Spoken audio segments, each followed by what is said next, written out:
China's expanding crackdown on debt-ridden companies has snared another corporate titan, HNA Group. The transportation conglomerate said Friday police detained its chairman and chief executive due to suspected criminal offenses. It said Chairman Cheng Feng and CEO Tang Xiangdong, who appears to be a U.S. citizen and also goes by the name Adam Tan, had been taken away.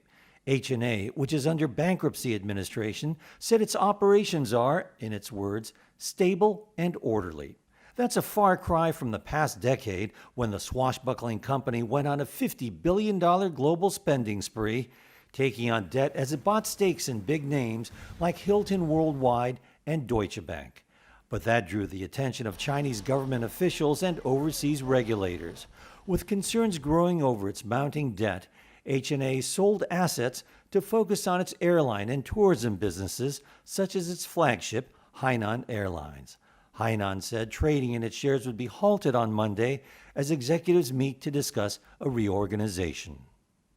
Huawei Chief Financial Officer Meng Wanzhou arrived in China on Saturday, the same day 2 Canadians detained by Beijing returned home. Meng's nearly 3-year U.S. extradition fight ended as she was met at the airport in Shenzhen with a veritable hero's welcome, where she was greeted with flowers and applause by a jubilant crowd of well-wishers. Her return follows a deal with U.S. prosecutors to end a bank fraud case against her.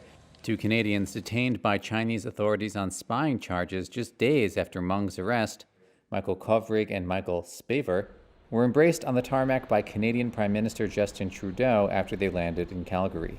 China has previously denied engaging in hostage diplomacy, insisting that the arrest and detention of the Canadians was not tied in any way to the proceedings against Meng. The extradition drama has been a central source of discord between Beijing and Washington, with Chinese officials signaling that the case had to be dropped to help end a diplomatic stalemate. Meng was detained in December of 2018 in Vancouver after a New York court issued an arrest warrant saying she tried to cover up attempts by Huawei-linked companies to sell equipment to Iran in breach of U.S. sanctions. A Chinese Foreign Ministry spokeswoman said the charges against her had been fabricated in order to suppress the country's high-tech industries.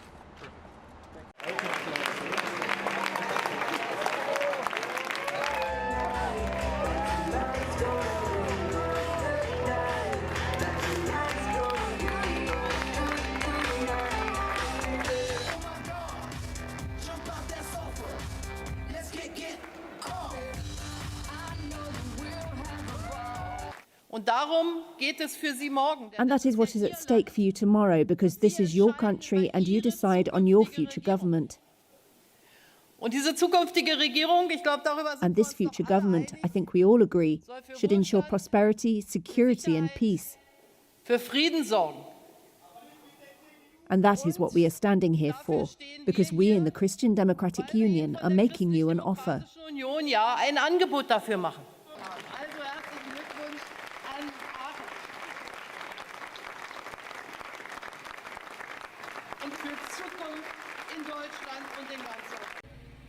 Prosecutors have charged PG&E with 4 counts of manslaughter and other felonies over a deadly wildfire. The Shasta County District Attorney in Northern California alleged Friday that the power utility had failed to cut down a sickly pine tree that fell onto power lines and sparked a massive wildfire. The DA said that tree had been identified as dangerous 3 years ago and that the company had a legal responsibility to remove it. The fire, which started nearly a year ago, killed 4 people, destroyed over 200 structures, and burned more than 56,000 acres. PG&E accepted the finding by CAL FIRE officials that the falling tree had started the fire, but denied it was criminally liable. Its CEO said 2 arborists had determined the tree could stay. A requirement for New York City school teachers and staff to get vaccinated for COVID-19 was temporarily blocked by a U.S. appeals court just days before it was set to take effect. But the court on Saturday set a hearing on the matter for this week. Mayor Bill de Blasio last month set Monday as the deadline for 148,000 staff members of the largest U.S. school system to get at least 1 dose of the coronavirus vaccine. But the U.S. Court of Appeals for the Second Circuit late on Friday blocked the deadline by granting a temporary injunction to a small group of public school teachers and paraprofessionals who are challenging the mandate, which does not allow for weekly testing as an alternative.